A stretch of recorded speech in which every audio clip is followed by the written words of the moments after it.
here we have our first speech for the summit. And Tim here, Tim Chinnapong Kulmanochwong is going to be talking about his project called KRU Project. So, yeah.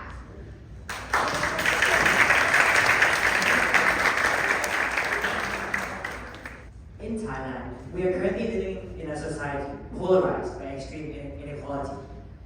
The richest 5% of the Thai population holds up to 80% of the land available, while 20% of the Thai people own the rest, and 75% of Thai people not owning land at all. As many as 1 out of 5 students in Thailand is currently facing educational inequality, meaning they do not have access to quality education.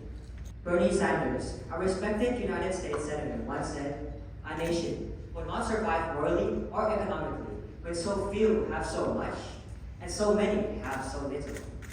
Hearing all these quotes and statistics, it is obvious that the gap between those who have and those who lack opportunities in Thai society is so immensely wide. And I personally felt a need to address that difference. What type of bridge could be built in order to reduce this huge gap? What would that bridge be like? And what could I, just a normal high school student, do to start the construction of this bridge? So I began to research and talk to people and notice the small little details in my life. And then I came across this phrase, "There is no wealth like knowledge," which made me think of education. That was going to be the foundation of the bridge I was going to construct. That education is the foundation. At that moment, I felt like my hands were burning on fire. I could no longer sit comfortably in my classroom in a premier international school like ISB, while so many other students all around Thailand, just like me, are struggling to get access to basic educational needs. So I identified 3 causes of the educational gap in Thailand, which you can see here. But the one that I realized that was the most realistic to work on, the most impactful, and the one that I really wanted to be passionate in is the middle one, which is the difference in the quality and effectiveness of teachers.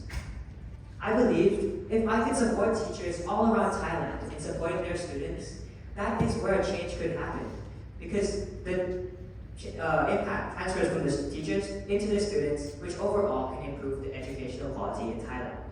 My idea is, unlike typical high school service projects, where students are the only ones doing the work, in this situation, the social problem addressed can be more effectively addressed if international school teachers and students collaborate to take action. My role as a local Thai student could be the organizer and facilitator of that. So I went to talk to a few of my teachers and hear about the possible opportunity to have them do service in the area with the goal of reducing educational inequality in Thailand. And these are just a few of the quotes I accumulated.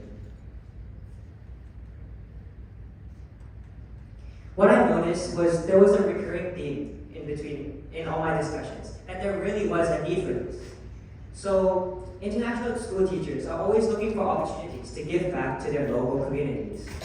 And if I could provide a way for teachers to take part in service, especially in the area of education, a topic that they're so extremely passionate about, that would create a very valuable experience for them. With that, I had to find a partner for my first project. And thinking about how I could maximize the impact of this project, I had to partner with an organization that was well established and had a wide outreach. That was when I established KRU, which is the crew of KRU people, teachers, founded to support international school teachers to take part in service learning within Thailand, in the form of professional development in various educational areas.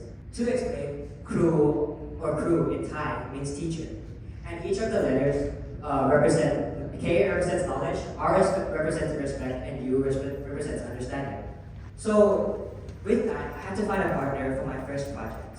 Thinking about how I could maximize the impact of this project, I knew that the organization that I was looking for to partner with had to be one that was well established and also had a wide outreach in order to maximize the impact of my activity. So that was when I came across the EEF, or the Equitable Education Fund, which is a government-funded agency working to reduce educational inequality in Thailand. The EEF is a large fund. It supports numerous programs all around Thailand working to reduce educational inequality, but the one that I realized would be most effective and most relevant to what the goal I was trying to achieve was the Homegrown Teacher Scholarship Program, which works to address the problem of increasing the amount of teachers in rural areas in Thailand. So how this works is the EEF goes to rural communities all over Thailand, from the very north to the very south, and provides scholarships for these teachers to study in regional universities. For example, the University of Chiang Mai, for completely for free. And when they complete their years of education, they're immediately certified to become a teacher and are sent back to their local communities in order to become a teacher there. That helps to increase the number of teachers in those areas and also works to increase the quality of education in very rural areas of Thailand, which I thought was a very great idea and very impactful. So with over 300 teachers receiving scholarships each year, the impact, as I mentioned before, was very widespread. So with the idea of exchange in mind and the continued support of ISB teachers, parents, and faculty, the first ever pilot project of KRU is happening next week on February the 21st, where 19 out of the 300 plus homegrown teachers of the first cohort of the Homegrown Teachers Program is coming to ISB to participate in 3 professional development workshops. With that, a few Thai university professors from the various universities that these students are studying in are also coming, and a few EEF staff. But going back to the idea of exchange, I really wanted this opportunity to be one that isn't dominating. For example, both sides are contributing something to the event and also are getting something back. Meaning, ISB teachers, for example, are helping organize the professional development workshops in areas such as teaching English to non-native speakers. But the EEF homegrown teachers are also contributing because they are able to share their stories and their experiences from the very rural areas of Thailand, which, as we identified before, is very valuable. So this is just a map of the various places that these homegrown teachers are from. As you can see, there of the 19 that are coming. So it's all over Thailand, which I am very excited about. So the first part of my bridge, working to reduce the educational inequality gap, is finally starting to be constructed, which, as I mentioned before, I'm very excited for, with this connection between ISB and EEF. Us all having the opportunity to participate in an amazing event like the summit here is already a privilege that we all possess. Privilege is often looked upon with a negative connotation, which I agree and kind of understand. But I believe that the way we utilize that privilege is what truly defines you as a person. So I ask for you to start noticing the small, intricate details of your daily life. Do you recognize any gaps that might be connected as you walk down the street? If so, always do your very, very best and believe that you too can build that bridge of your own. Thank you.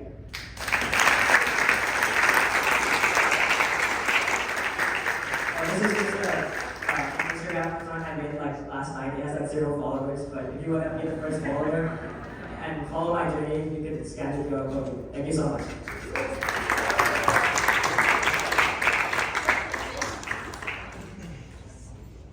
Thank you so much, Tim, for that amazing speech. I think that was so inspiring for me, and that's what you guys will get to do more.